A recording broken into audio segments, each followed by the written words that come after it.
El trabajo de parto se divide en tres etapas. La primera etapa es el trabajo inicial de parto, que es cuando la abertura cervical comienza a dilatarse para permitir el paso del bebé. Puede durar minutos o hasta más de 30 horas. Comienza con ligeras contracciones del útero en intervalos de 15 a 20 minutos.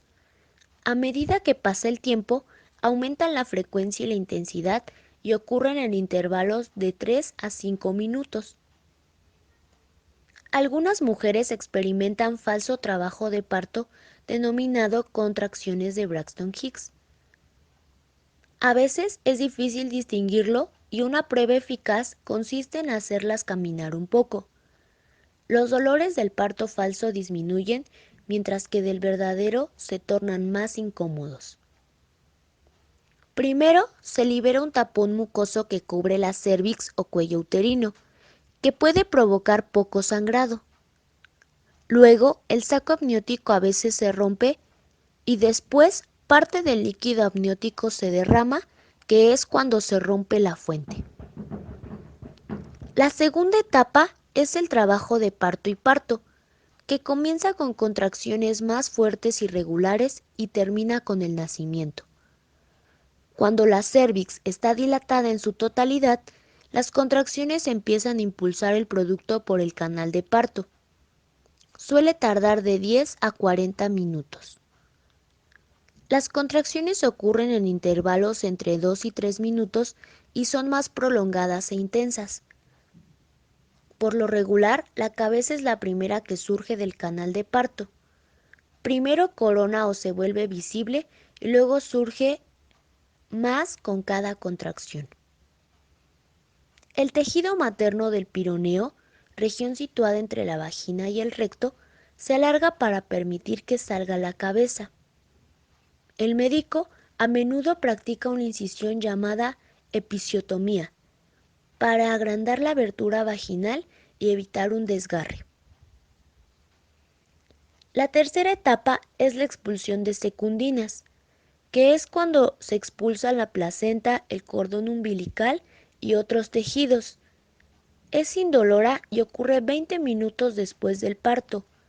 Esta fase también se conoce como alumbramiento. En las semanas previas al parto, tu cuerpo reduce la producción de progesterona y aumenta la de otras hormonas, como las prostaglandinas, que ablandan el cuello del útero, y la oxitocina, que provoca las contracciones. Las contracciones reales del parto son rítmicas y dolorosas, y cada vez más fuertes. Los músculos verticales del útero se tensan abriendo el cuello del mismo, mientras que los de la parte superior del útero empujan y se relajan, guiando a tu bebé hacia abajo. Puedes expulsar el tapón de mucosas cervicales que han sellado tu útero durante 9 meses unos días antes, o en el parto. Cuando se rompa el saco amniótico, puedes notar un goteo o líquido a borbotones. El cuello de tu útero se ablandará y afinará para dilatarse. A los 4 centímetros de dilatación, tu cuerpo entra en la fase activa del parto, donde las contracciones son más fuertes y seguidas. A los 8 centímetros se inicia la fase más dolorosa del parto, la transición. A los 10 centímetros estás completamente dilatada y puede que quieras empujar. Ha empezado la segunda etapa del parto. Tu bebé bajará con cada contracción. Los huesos blandos de su cabeza se superpondrán para pasar por el canal del parto. Cuando se puede ver el pelo en la cabeza de tu bebé, se dice que ha coronado. Luego saldrá la cara, los hombros y el cuerpo. En la tercera etapa del parto, la placenta se desprende y se expulsa. Cuando tu bebé respira por primera vez, el increíble recorrido del parto ha llegado a su fin.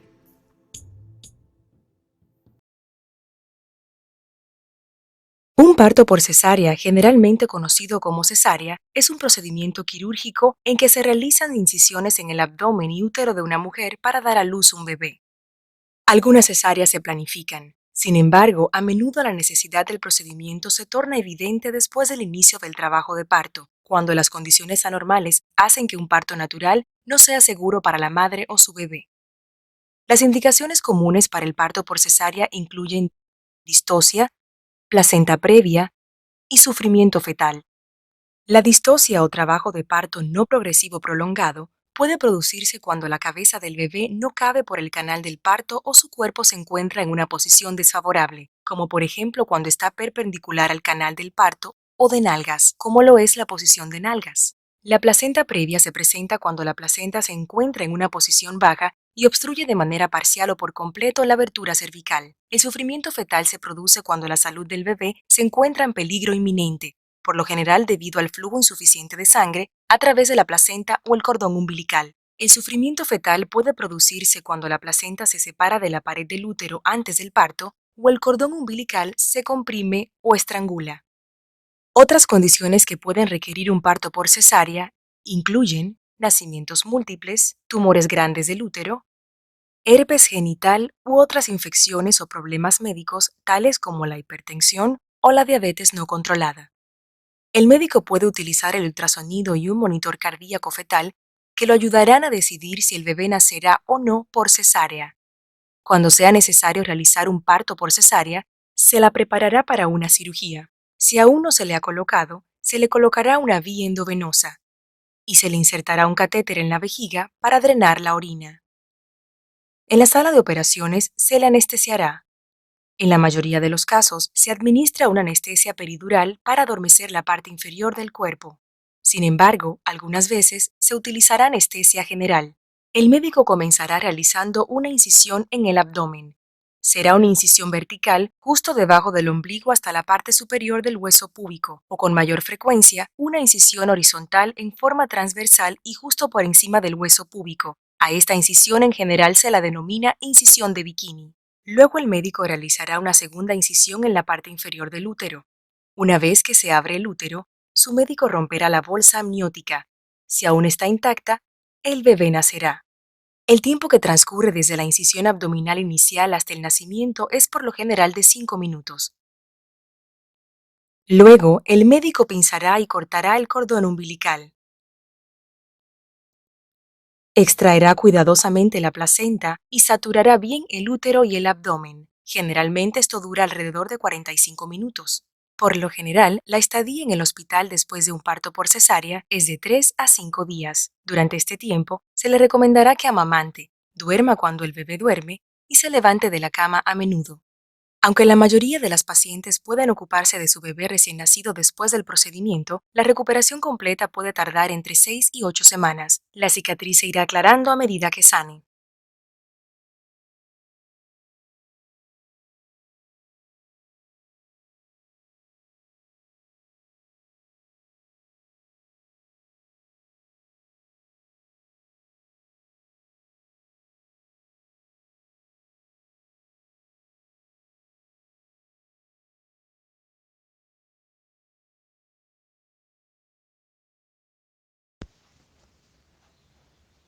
¿Es traumático el nacimiento?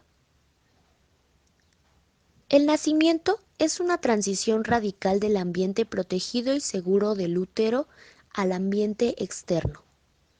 El recién nacido ahora tendrá que sobrevivir por sí mismo. El nacimiento es un acontecimiento sumamente estresante, pero el recién nacido está preparado para enfrentarlo. En los últimos momentos, aumenta la secreción de adrenalina y noradrenalina que contrarrestan el estrés. La adrenalina compensa la deficiencia de oxígeno y lo prepara para respirar por los pulmones, que será el órgano principal del aparato respiratorio. Al principio es difícil respirar porque se debe expulsar todo el líquido amniótico y lo hacen a través de la tos y estornudos. El recién nacido tiene niveles de un analgésico natural denominado beta-endorfina, que circula por la sangre y junto con las hormonas estimulantes hacen que los bebés estén alertas después del nacimiento. No todos los recién nacidos están preparados para adaptarse al cambio. De ahí la necesidad de descubrir cuanto antes cualquier problema o debilidad. En 1953, Virginia Apgar ideó un sistema de calificación estándar para evaluar el nivel de adaptación del recién nacido. Se realiza al minuto de nacido y luego a los 5 minutos. Se evalúa el pulso, la respiración, el tono muscular, la respuesta de los reflejos y el tono de la piel del neonato. La puntuación perfecta es de 10 puntos, pero se considera normal de 7 en adelante. La puntuación menor a 7 indica que algunos procesos orgánicos no están funcionando como se espera y que tal vez se necesiten procedimientos especiales. Una puntuación de 4 o menos exige medidas inmediatas de urgencia. Los reflejos. Es interesante saber que los niños llegan al mundo con conductas biológicas, las cuales se clasifican como reflejos de supervivencia. Son indispensables para adaptarse y sobrevivir en las primeras semanas de vida. Unos de ellos son la respiración, la tos, el estornudo, la náusea, el hipo, el bostezo y muchos otros. Estarán presentes en el momento de nacer y a lo largo de la vida. El reflejo de búsqueda y succión tienen carácter de reflejo al inicio, pero luego de unos meses se volverán voluntarios. Sin embargo, los reflejos primitivos suelen desaparecer en los primeros meses de vida, por lo tanto poseen un valor diagnóstico. Tal vez indiquen presencia de problemas neurológicos si estos no desaparecen. Reflejos de supervivencia. Uno de ellos es el reflejo de respiración. De manera refleja, los recién nacidos inhalan para obtener oxígeno y exhalan para expulsar dióxido de carbono. La respiración es permanente, refleja y no exige esfuerzo consciente, aunque después de los primeros meses de vida es posible controlarla. Reflejo de búsqueda. Si se toca la mejilla del recién nacido, volteará la cabeza hacia el estímulo y abrirá la boca como si esperara el pezón. Este reflejo desaparece a los 3 o 4 meses.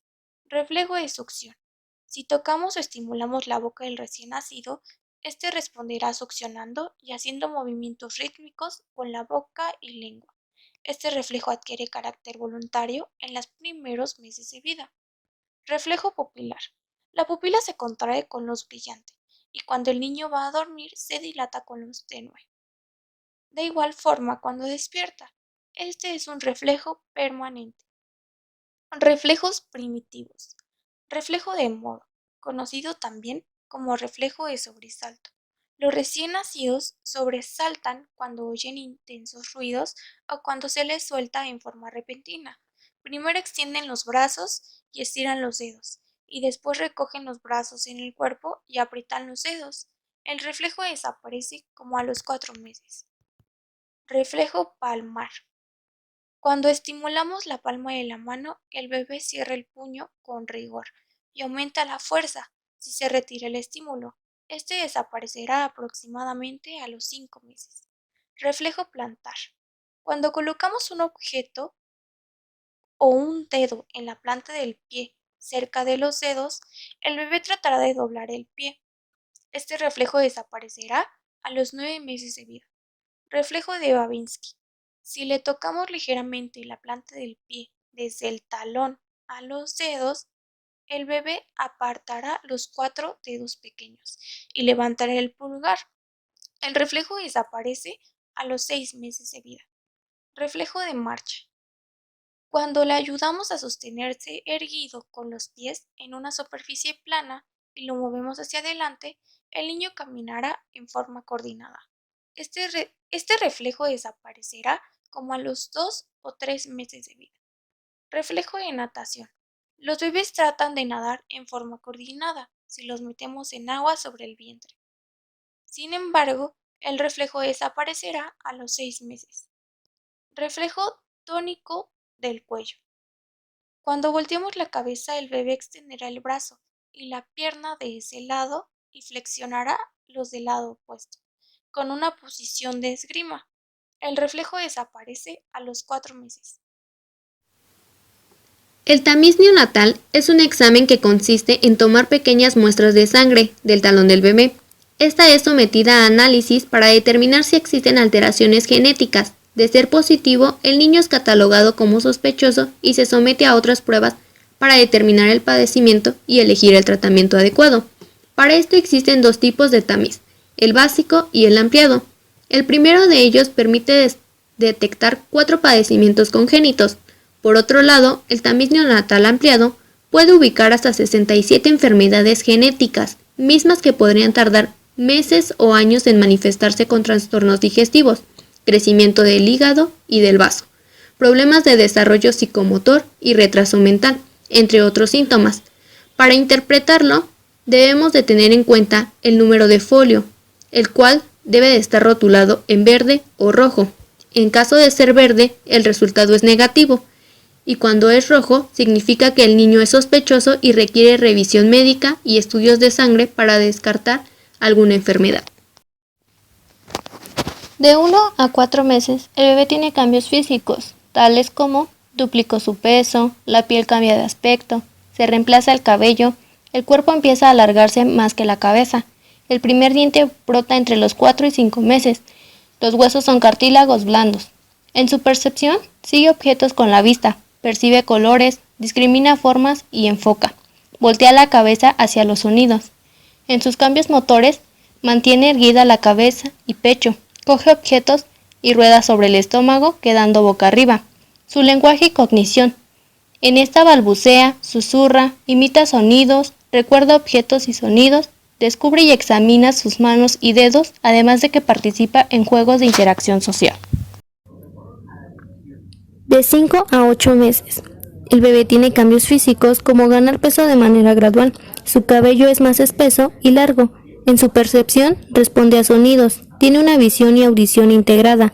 Domina el alcance guiado por la vista. En sus cambios motores, se sienta y se pone de pie sin apoyarlo.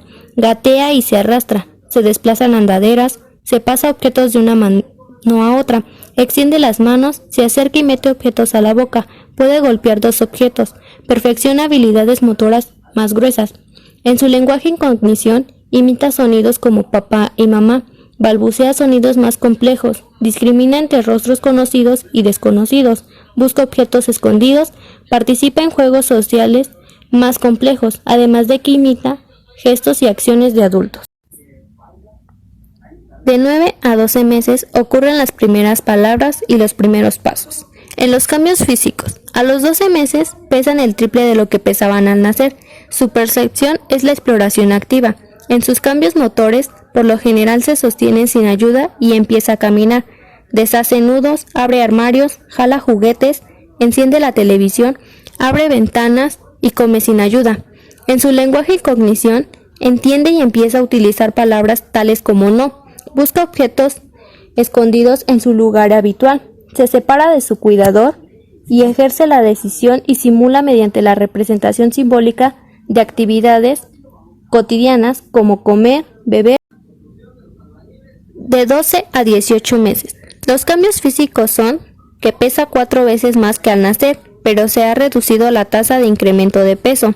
En sus cambios motores, casi todos caminan solos. Algunos pueden subir escaleras, pueden apilar bloques, garabatean con un lápiz o crayola, comen sin ayuda.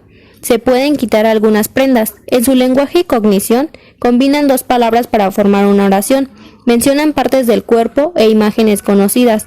Incluyen a una segunda persona en el juego de simulación que comprende juegos de imitación como leer. 18 meses a 24. Los cambios físicos son que suelen pesar 4 veces más que al nacer y la tasa de crecimiento se estabiliza. En los cambios motores está el caminar, correr, subir escaleras, pedalear un triciclo, saltar con los 2 pies, transportar objetos en carros o vagones, vestirse y desnudarse sin ayuda. En su lenguaje y cognición, siguen instrucciones verbales simples, combinan 3 o más palabras, se sirve de unos objetos para representar otros. Ejemplo, una escoba representa un caballo.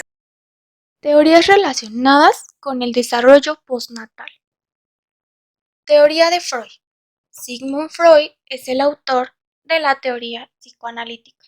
Según Freud, desde su nacimiento, el niño está dominado por el id, que es el ello.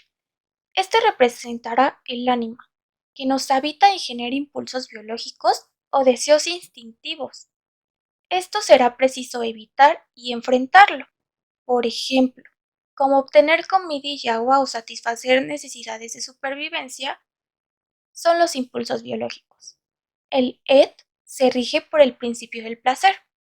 Busca la satisfacción inmediata y evita el dolor. Forma parte de la mente inconsciente, que rige la mayor parte de la conducta sin que nos percatemos de ello.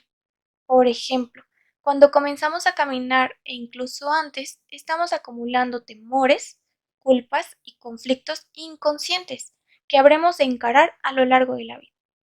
Para Freud, el desarrollo evoluciona a través de las etapas psicosexuales. Hablaremos solo de la etapa oral, que es la que abarca del nacimiento a los 2 años. El niño obtiene placer y gratificación de la estimulación de la boca y de los labios. Los lactantes interactúan fundamentalmente llevándose los objetos a la boca. Erikson no se quedó atrás con su teoría, ya que él fue discípulo de Freud. Erikson se concentró en cómo la interacción social contribuye a modelar la personalidad. Por eso su teoría se conoce como psicosocial y las etapas de desarrollo se prolongan durante toda su vida. Una parte de nosotros se basa en la cultura. Con esta crecemos y empezamos a creer. Comienza con las interacciones con quienes nos cuidan durante la infancia y sigue con las que tenemos con otras personas fuera del hogar conforme crecemos y maduramos. Erikson propuso 8 etapas, pero solo abarcaremos la primera, que es la que va del nacimiento a los 2 años, llamada confianza contra desconfianza. Desde los primeros cuidados que recibe el niño, descubre la confiabilidad fundamental de su ambiente. Si sus necesidades se satisfacen en forma constante y si recibe atención y afecto, se formará una impresión global del mundo, como un lugar seguro. En cambio, si su mundo es incongruente, doloroso, estresante y amenazador, aprende a esperar más de lo mismo y a pensar que la vida es impredecible y que no vale la pena. Una teoría muy relevante es la teoría de Piaget. La teoría de Piaget, llamada la teoría del desarrollo cognitivo, se concentra en el pensamiento, el razonamiento y la solución de problemas, dando especial importancia a cómo se desarrollan estos procesos desde la infancia. Piaget pensaba que la mente no se limita a responder a estímulos, sino que crece, cambia y se adapta al mundo. La mente es un participante activo del proceso de aprendizaje. Con Piaget hablaremos de una de sus 4 etapas, que es la que abarca del nacimiento a los 2 años. Esta etapa se llama sensoriomotora. Es cuando el niño descubre el mundo, observando y tomando las cosas con las manos, llevándoselas después a la boca o por medio de otras acciones. La inteligencia se basa en los sentidos y en el movimiento corporal, comenzando con los reflejos simples que dan origen a conductas voluntarias, más complejas que permiten elaborar esquemas como el de asimilación y acomodación. Piaget nos presenta un esquema de 6 etapas del desarrollo sensoriomotor. La etapa 1, que es de la edad de 0 a 1 mes, tiene una característica principal, que es la ejercitación de reflejos, como el de succión, prensión, observación y escucha. Etapa 2, del 1 a 4 meses. Adaptaciones de patrones sensoriales y motores básicos, por ejemplo, succionar diversos objetos. Etapa 3, 4 a 8 meses. Aprende estrategias para hacer durar estímulos visuales muy interesantes. Etapa 4, 8 a 12 meses. Las acciones se vuelven más propositivas. Tienen una búsqueda breve de objetos escondidos. Etapa 5, 12 a 18 meses. Exploración activa mediante el ensayo y error. Al niño se le conoce como el pequeño científico. Etapa 6, 18 a 24 meses. Pensar antes de hacer, valiéndose de combinaciones mentales.